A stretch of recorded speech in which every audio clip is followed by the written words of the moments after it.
I don't know about you, but I kind of feel that Australian weather forecasters are always glass half empty. So on a day like today, you only get the rain icon. Just rain icon. And it's going to rain today. Certainly is going to rain. I just don't think that's an accurate representation of the day. So does anyone else do this thing where if you've got the flexibility, like Sunday, you look at the weather forecast and you go, all right, I might have a day off tomorrow. Oh, hang on. Looks like it's going to rain on Tuesday, Wednesday, Thursday. All right. Well, I'll try and get my ride in on Monday. And then when it's raining, I have the days off. Adjust your training according to what the forecast's doing, which is sort of potentially not very good. I'm sure coaches don't like people doing that, but you know, it's realistic. And the way I kind of do it, like there's efforts or something, there's certain things that I just won't do indoors. Like I won't do anything above like 5 minutes effort-wise, which means that's what I want to try and do today. So I hope you enjoyed the saddle sore video yesterday. That came about because someone messaged me and was like, Chris, I keep getting saddle sores. I don't know what to do.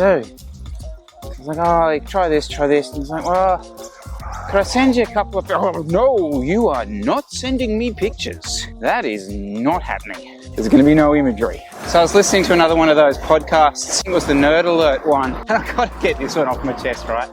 So they had a question from a listener. And it was like, so I've got this old Cervelo S5. I think it was S5. I'll put the correct one down below. 2016, and I'm considering, I've got a new bike, but I'm considering selling this and just upgrading to a sort of winter bike type thing with discs and blah, blah, blah. Debating the concept of should he try and maintain that older Cervelo or trade it in for like a new disc brake Ultegra level bike. And guys, it's completely ridiculous. Like these are respectable dudes and they're there like, no, you got to upgrade it. Like, could you imagine? You could only get 25s on that old bike. It'd be so hard to ride. Are you mad? Do you know people still rode bikes? Could still ride bikes in 2016. I would argue that bike would, no, actually they said this. The bike would be faster and lighter, but he should still upgrade to a disc brake bike. Like we've lost the plot, guys. Like if we've got industry people recommending heavier, slower bikes because of this perceived comfort thing, it's just gone mad. And I kind of think that's BS as well, because the fact is, right, you could get a decent set of carbon tubeless ready wheels, run them tubeless. They don't need to be super wide. Like you can even run friggin' 23s or 24s tubeless on if they were super narrow. And then you get the benefits of running that lower PSI and this comfort. And you've all of a sudden got a 6.8 kilo bike that's fast. So yeah, I just kind of think we're all completely lost, thinking we're riding gravel every day. Like I just don't get it.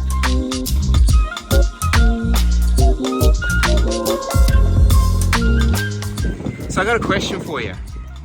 When you're doing efforts, do you prefer doing them to time or to a place, if you know what I mean? To a place, to a point, a destination, the number of laps that I'll be doing, rather than time. Time is the worst. I feel like time is so slow when you're staring at it. But when it comes to a destination, you can kind of break it up and you know like different areas you're gonna pass through and you start, you know, just working towards that next segment, Just, I think it makes it more fun. That's interesting what Leo was saying about how he does the intervals. So I'm exactly the same. Like I just hate putting lap time on, doesn't matter how short the interval is. I just hate seeing lap time. It's just like, it's this immediate mental, like, you know, whereas like if I'm going from point A to point B, I'm like, okay.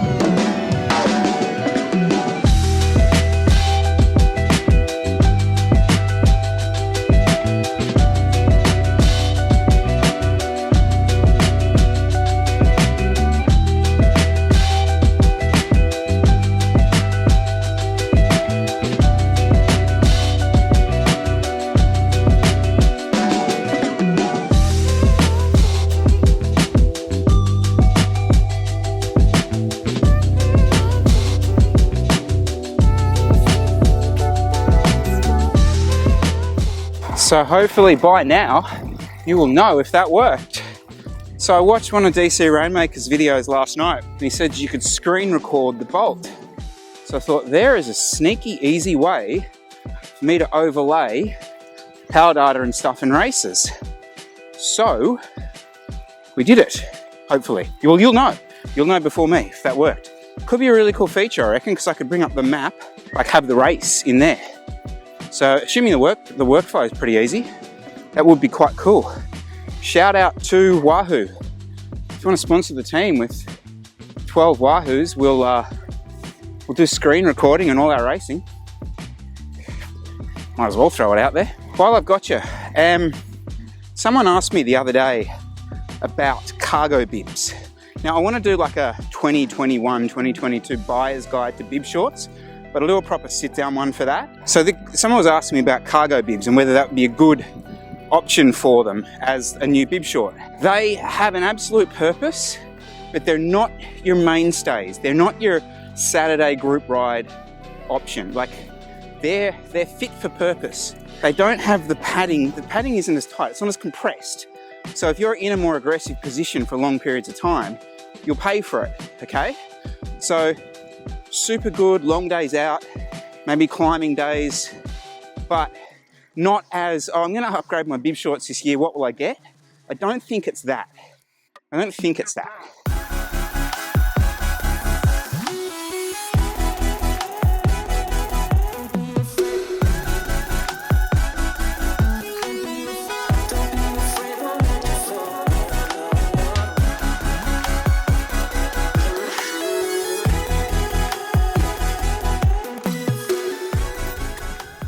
Okay, honestly, today just generally got away from me. I'm very sorry for that. Things opening up, people wanting you to be places, and suddenly Chris has just been lazy and has a back catalogue of work to do. Before we go, guys, so I do want to mention this. Tour of the Tropics has announced for the third time that it is going to go ahead. They have been so persistent to get this race going. We did it a couple of years ago. We won it a couple of years ago, so we would love to get back up to it. It's around the 5th of November now, but there's issues around obviously border restrictions, certainly for people here in New South Wales, etc., etc. We only have Ben in Queensland who we know can get there.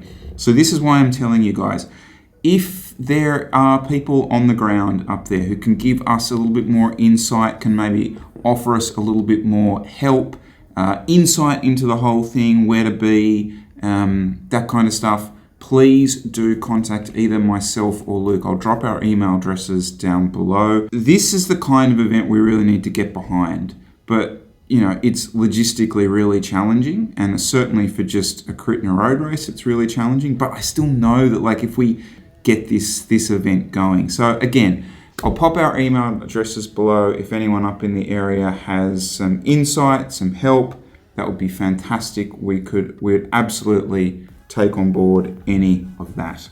Hopefully I showed you a shot of a delivery on my phone. That's one of the reasons I'm a bit delayed today. We can maybe talk about that tomorrow. Guys, thank you so much for watching. Make sure you do subscribe to the channel, hit the like button and the notification bell. So you've got about an hour to get a comment underneath for me to see it, and then hopefully talk about it the next day like I did with the saddle saws. Just don't send me any photos. Thanks, guys.